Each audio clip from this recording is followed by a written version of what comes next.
নমস্কাৰ বন্ধুবান্ধীসকল, welcome to Assam job YouTube channel. তো বন্ধুবান্ধীসকল, আজি আকৌ এটা জব ইনফৰমেশ্যন ভিডিঅ' লৈ আহিছোঁ। তো আপোনালোকে ভিডিঅ'টো সম্পূৰ্ণ ভালদৰে চাব।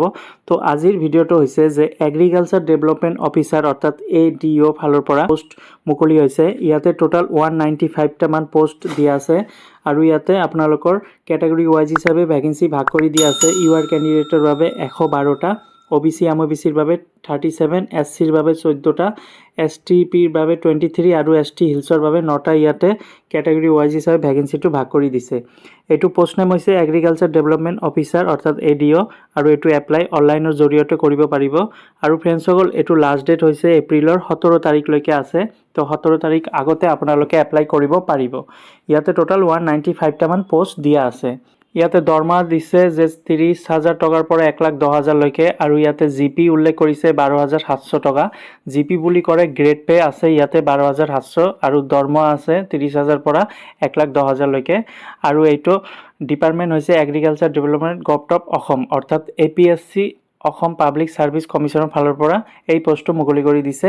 ইয়াতে চিটিজেনশ্বিপ ইণ্ডিয়ান চিটিজেনশ্বিপ হ'ব লাগিব অৰ্থাৎ ভাৰতীয় নাগৰিক হ'ব লাগিব এই পোষ্টটো এপ্লাই কৰাৰ বাবে। আৰু ৰেচিডেন্সিপ ইয়াতে বিচাৰিছে অসমৰ পাৰ্মানেণ্ট অৰ্থাৎ অসমৰ স্থায়ী বাসিন্দা হ'ব লাগিব, তেতিয়াহ'লে এপ্লাই কৰিব পাৰিব। আৰু PRC থাকিব লাগিব, PRC এডুকেশ্যনৰ পাৰপছ, তাৰপিছত এমপ্লয়মেণ্ট এক্সচেঞ্জ ৰেজিষ্ট্ৰেশ্যন কাৰ্ডটো থাকিব লাগিব, তেতিয়াহ'লে আবেদন কৰিব পাৰিব। আৰু এই পোষ্টটো আবেদন কৰাৰ বাবে বয়স দিছে 21ৰ পৰা 38 ইয়াৰ্ছ। যিসকলে 21 বছৰৰ পৰা 38 ইয়াৰ্ছ আছে সিহঁতে আবেদন কৰিব পাৰিব।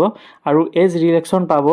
এজ ৰিলেক্সনটো ইয়াতে দিছে যে SC কেণ্ডিডেটৰ বাবে 5 ইয়াৰ্ছ পাব, STৰ বাবে 5 ইয়াৰ্ছ, OBC MOBCৰ বাবে 3 ইয়াৰ্ছ আৰু ফিজিকেল হেণ্ডিকেপ যিসকলে কেণ্ডিডেট আছে 10 ইয়াৰ্ছ এজ ৰিলেক্সন পাই যাব। এডুকেশ্যন কোৱালিফিকেশ্যন বুলি ক'লে ইয়াতে BSc অৰ্থাৎ বেচেলাৰ অফ ছায়েন্স থাকিব লাগিব, লগতে এগ্ৰিকালচাৰৰ ডিগ্ৰী থাকিব লাগিব, তেতিয়াহ'লে আবেদন কৰিব পাৰিব। এমপ্লয়মেণ্ট এক্সচেঞ্জ ৰেজিষ্ট্ৰেশ্যন কাৰ্ডটো থাকিব লাগিব, নহ'লে আপোনালোকে এপ্লাই কৰিবই নোৱাৰিব। তো ফ্ৰেণ্ডছসকল, আৰু ইয়াতে আপোনালোকে যেতিয়া এপ্লাই কৰিব ইয়াতে এপ্লিকেশ্যন ফিজ বিচাৰিছে যে জেনেৰেল কেণ্ডিডেটে 297 টকা পে' কৰিব লাগিব, OBC MOBC 197 আৰু SC ST BPL physical handicap কেণ্ডিডেটে 47 টকা পে' কৰিলেই হৈ যাব। তো এইটো এপ্লিকেশ্যন ফিজ, যেতিয়া আপোনালোকে এপ্লাই কৰিব এপ্লিকেশ্যন ফিজটো এইটো দিবই লাগিব। ইয়াতে ভাগ কৰি দিছে, সেইকাৰণে জেনেৰেল কেণ্ডিডেটৰ বাবে 297, OBC MOBCৰ বাবে 197 আৰু SC ST ফিজিকেল হেণ্ডিকেপ কেণ্ডিডেটৰ বাবে অকল 47 টকা পে' কৰিলেই হ'ব।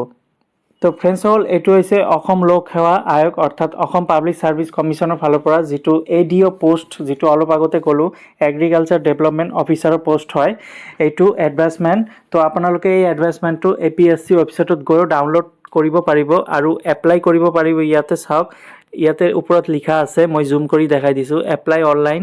ইয়াতে http://apscrecruitment.in এই লিংকত ক্লিক কৰি আপোনালোকে এপ্লাই কৰিব পাৰিব।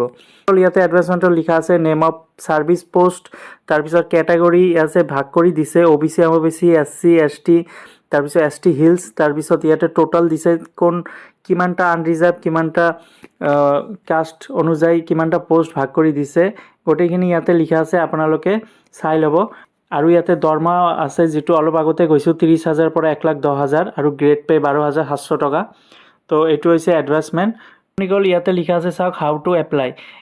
ইয়াতে এটা লিংক দিছে, এই লিংকত আপোনালোকে ক্লিক কৰি অৰ্থাৎ এই লিংকটো আপোনালোকৰ ব্ৰাউজাৰত http://apscrecruitment.in এই লিংকটো ক্লিক কৰি আপোনালোকে এপ্লাই কৰিব পাৰিব। এইটো লাষ্ট ডেট 17 তাৰিখলৈকে আছে, তো সোনকালে এপ্লাই কৰিব পাৰে। তো আজি এইখিনি ভিডিঅ'টো সমাপ্ত কৰিব লাগিব। নেক্সটত আকৌ জব ইনফৰমেশ্যন ভিডিঅ' লৈ আহিম, তেতিয়ালৈকে সুস্থ থাকক, ভালে থাকক। জয় হিন্দ, জয় আই অসম।